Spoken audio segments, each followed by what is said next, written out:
So check this out. It's a new year. A lot of you guys want to take it to the next level. You want to step it up as an artist and see where you can really push things. Well, today I'm going to give you some tips on how you can be successful right now as an artist. Now, before we get into that video, make sure to like, make sure to hit that subscribe button. All right, so I'm gonna share with you some of the things that have made me gain some success as an artist. And hopefully these tips can help you out too. These are things you can actively do right now, get started on right away as soon as this video ends. You don't even have to credit me. Just go out there, try these tips, become the best you can be, tweak it where you need to tweak it. But the main thing is that we want to get you to that next level where you feel comfortable when you're out there doing business and also in your creative process. So the first thing is finding your niche. Now, many of you, like myself, might like doing different types of art. You know, one day you might like doing the anime stuff. The other day you might like doing some sort of realism, or you might paint in different styles. Now you got to pay attention to how these posts are performing when you put up pictures of your artwork, how people are reacting to them, how they're commenting, you know, how they're doing on certain platforms and whatnot. Now, let's just say your anime artwork is doing far much greater than your portrait artwork. Anime might be your niche. So one thing I've done is when I realize, you know, I'm doing different types of things, is that when I realize that one particular style of art or one particular type of art is selling more, getting more interactions, I'll zone in more on that. So I'll put out more pieces per year or for the few months of that particular genre. And I'll still do the other things that I want to do. But my main focus now is that type of artwork. So zone in on what your genre is. Now, one of the common images of artists is that, you know, we're mostly introverts. A lot of us are shy. A lot of us just want to stay to ourselves and, you know, we don't want to talk to nobody. We're antisocial. Leave us alone. And, you know, in some aspects that's true, even for myself. In some aspects that's true. However, when you're an artist that's posting their work online, when you're an artist that's doing business online or doing business in the public, you can't let that get in the way. I've repeated this so many times. I've told so many artists this. You have to get visible. What I mean by how you have to get visible is that you have to get in front of the camera. You have to put yourself out there. You have to join these various platforms and you have to let people see you. Them seeing your artwork is one thing, but them seeing you and also seeing your personality is going to make them want to connect with you even more. And it's going to make them like your artwork even more, because now they're not just seeing the picture, but they're seeing the person behind the picture. And with that, they're also getting a bit of insight as to the thought process with how you create your pictures and also a bit of your day-to-day. And they get to see your personality. So I'm just going to use myself for an example. I might put out some very serious pictures where the content and subject matter is a very serious issue. But on the flip side of it, I might put out something that's, you know, some type of fan art. And also I partake in some challenges, but I flip it and make it kind of art oriented. And with that, people get to see the various different sides of me. They get to see me be more they get to see me in a more vulnerable space where I'm not just a one-shot, one-trick pony. So you being visible, it's going to make people see that, hey, you know, even though this person is more talented than me, or, hey, you know, this person does something that I can't do. But they'll look at you and say, hey, they do all of that, but hey, they're just like me also, where, you know, they have a silly side, or they have a more serious side. They have a political or social side where they're involved in those issues. They get to see your personality. So get visible. Now, with that being said, the follow-up, join everything. Now, when I say join everything, I mean the social medias. But to make it more simple for some of you guys, because I know there's a lot of different platforms out there it can be a lot to manage. And I've even experienced that where hell, I'm on Twitter, I'm on Facebook, I'm on Instagram, Snapchat, I'm on everything. And it's just becomes too overbearing because aside from that, all of us have our lives outside of this phone. So what I would suggest is narrow it down to about 3 or 4 platforms, if that's manageable. And separate that from your website, right? So let's say you get on Instagram, of course, and then you could choose something like YouTube and then maybe something like TikTok. Or if you like Twitter, then hop on Twitter. But make it about 3 platforms, really focus on that, and have your content be different from each of those platforms.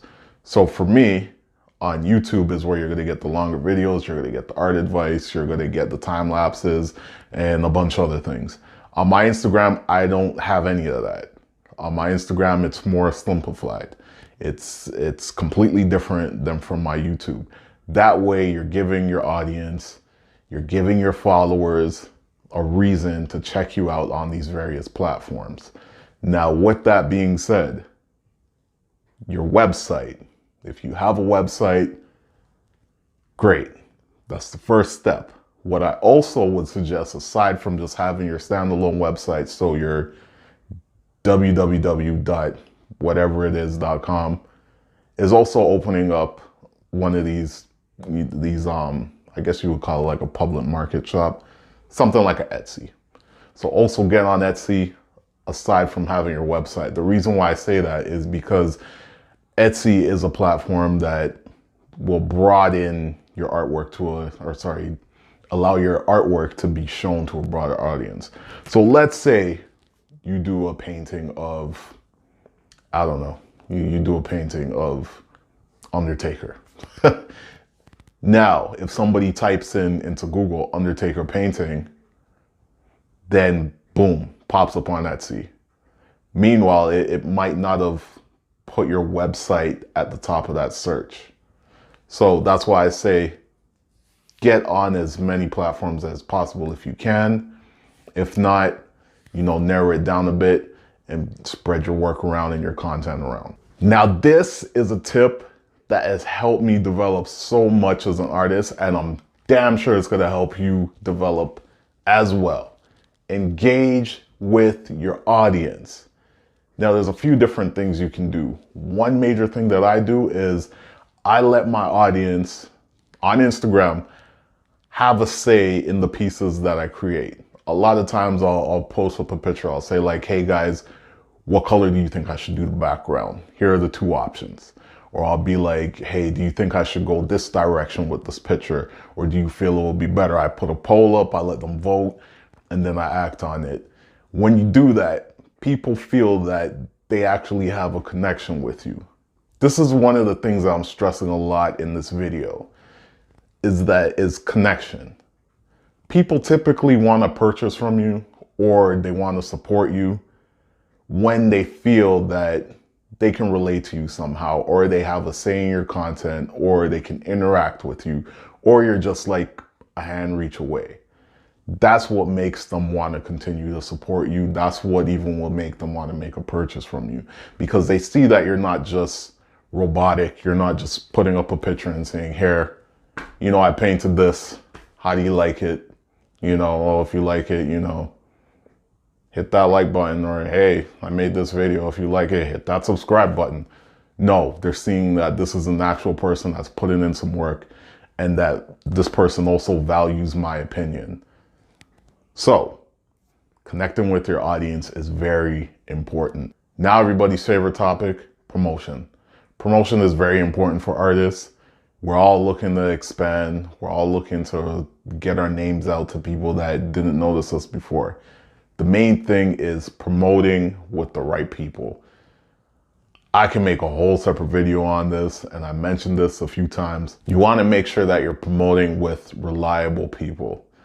So a reliable person for me, what that looks like is someone who has some sort of social media following, and when I go on their page and check their data, that there's actually some interaction. That's important. That's important because now when they put your post up and they promote you, You want that picture to get some attention and some comments and whatever and whatnot and whatever else. The reason for that is because that is going to allow you an opportunity to gain a customer, to gain a follower that can potentially become a customer. So that is a very key thing when dealing with promoters. If you go on their page and they made a post from like last week and you see it has one comment, barely has any likes, that's not some place that you want to promote. Now that brings me to my next thing, which is join everything again. So for me, one of the things that have helped me and helped a lot of success is joining these artist calls. Now, for me, I find my artist calls on Facebook. It's one of the only reasons why I use Facebook is I join these groups, and a lot of these artist call groups, whenever I see an opportunity, you know, I put my submission in for that artist call. Another thing on the Facebook groups, there's a lot of art sharing Facebook groups. You want to make sure that you join those. A lot of them have thousands of members. They have good interaction. You want to join those again because you're getting your artwork out to people and you're showing them also that, hey, I'm also on all these other various platforms. And like I keep saying, when you do that, you have potential to reach more of a support base and also a customer that might buy your artwork. So join everything. Get on Facebook and use it for those art reposting groups and use it for those artist call groups. Now this tip right here, it's everything you need to know about being a successful artist right now, this year, and all the years to come, is to continue working on your craft, continue working on yourself, and continue learning. Through that, you'll never fail. I'll catch y'all in the next one. Peace.